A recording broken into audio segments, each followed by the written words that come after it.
Indian സ്വാതന്ത്ര്യ സമരത്തിന്റെ ചരിത്രം നിങ്ങൾക്ക് നന്നായി അറിയാമല്ലോ. എന്നാൽ ഇതിൽ പത്രങ്ങൾ വഹിച്ച പങ്ക് ചെറുതൊന്നുമല്ല. അതെ, വെറുമൊരു വാർത്താമാധ്യമം എന്നതിലുപരി അന്നത്തെ ഏറ്റവും വലിയ ആയുധമായിരുന്നു പത്രങ്ങൾ. അന്ന് പത്രങ്ങളെന്നത് ഒരു ബിസിനസ്സായിരുന്നില്ല കേട്ടോ. അതൊരു വലിയ സാമൂഹിക സേവനമായിരുന്നു. ബ്രിട്ടീഷ് സർക്കാരിന്റെ ചൂഷണ നയങ്ങളെ ജനങ്ങൾക്കിടയിൽ തുറന്നുകാട്ടാനും ഭരണകൂടത്തെ ചോദ്യം ചെയ്യാനുമുള്ള ഏറ്റവും മൂർച്ചയേറിയ ആയുധം. അപ്പോ സ്വാഭാവികമായും ഒരു ചോദ്യം വരും.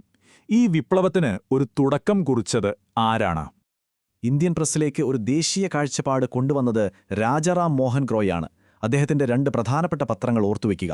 ബംഗാളി ഭാഷയിൽ സംവാദ് കൗമുദി, പേർഷ്യൻ ഭാഷയിൽ മിറാത്ത് ഉൽ അക്ബർ. സാമൂഹിക പരിഷ്കരണം, ദേശീയത, ജനാധിപത്യം എന്നീ 3 കാര്യങ്ങൾക്കായിരുന്നു അദ്ദേഹം ഏറ്റവും കൂടുതൽ പ്രാധാന്യം നൽകിയത്. രാജാറാം മോഹൻ റോയ് തുടങ്ങിവെച്ച ഈ വിപ്ലവം പിന്നീട് ഏറ്റെടുത്തത് നമ്മുടെ പ്രമുഖ നേതാക്കളാണ്. ഈ പത്രങ്ങളുടെയും അവയുടെ ശില്പികളുടെയും ലിസ്റ്റ് നമുക്കൊന്ന് വേഗത്തിൽ നോക്കാം. വളരെ പ്രധാനപ്പെട്ട ഒരു ലിസ്റ്റാണിത്.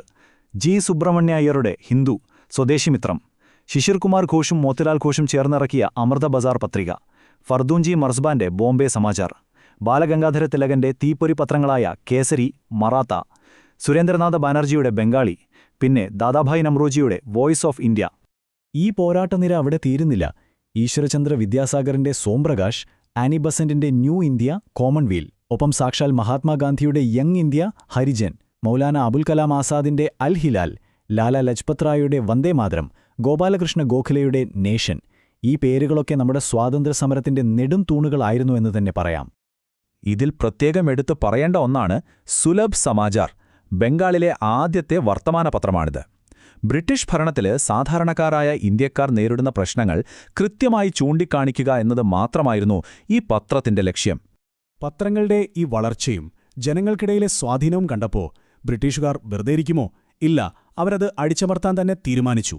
അങ്ങനെയാണ് 1877 ലിറ്റൻ പ്രഭു കുപ്രസിദ്ധമായ ആ കരിനിയമം കൊണ്ടുവരുന്നത്, വെർണാക്യുലർ പ്രസ് ആക്ട് അഥവാ പ്രാദേശിക ഭാഷാ പത്രനിയമം. ഇംഗ്ലീഷ് ഒഴികെയുള്ള പ്രാദേശിക ഭാഷകളിൽ ഇറങ്ങുന്ന പത്രങ്ങളെ വരിഞ്ഞു മുറുക്കുക, അവരുടെ ശബ്ദം ഇല്ലാതാക്കുക എന്നത് മാത്രമായിരുന്നു ഇതിന്റെ ഉദ്ദേശം.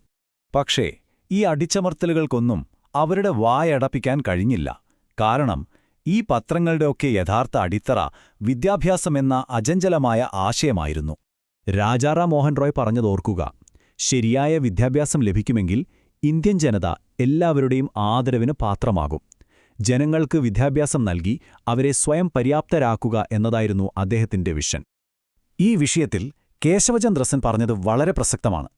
പാവപ്പെട്ടവനും പണക്കാരനും വിദ്യാഭ്യാസം നേടിയാൽ തങ്ങൾക്കെതിരെയുള്ള കടന്നാക്രമണവും ക്രൂരതയും അടിച്ചമർത്തലും ഒറ്റക്കെട്ടായി നിന്ന് ചേർക്കാൻ കഴിയും. അതായത് സമൂഹത്തിലെ വർഗവിവേചനങ്ങളെ ഇല്ലാതാക്കാനുള്ള ഏക മാർഗം വിദ്യാഭ്യാസമാണെന്ന് അദ്ദേഹം ഉറച്ചു വിശ്വസിച്ചു. ഇതിനെയെല്ലാം വളരെ ലളിതമായി വീരേശലിംഗം ഒറ്റ വരിയിൽ ചുരുക്കി പറഞ്ഞത് ഇങ്ങനെയാണ്: വിദ്യാസമ്പന്നർ മാറ്റത്തിന്റെ വക്താക്കളാണ്. തീർച്ചയായും വിദ്യാഭ്യാസം നേടിയ ഒരു സമൂഹത്തിനു മാത്രമേ വലിയ മാറ്റങ്ങൾ കൊണ്ടുവരാൻ സാധിക്കൂ.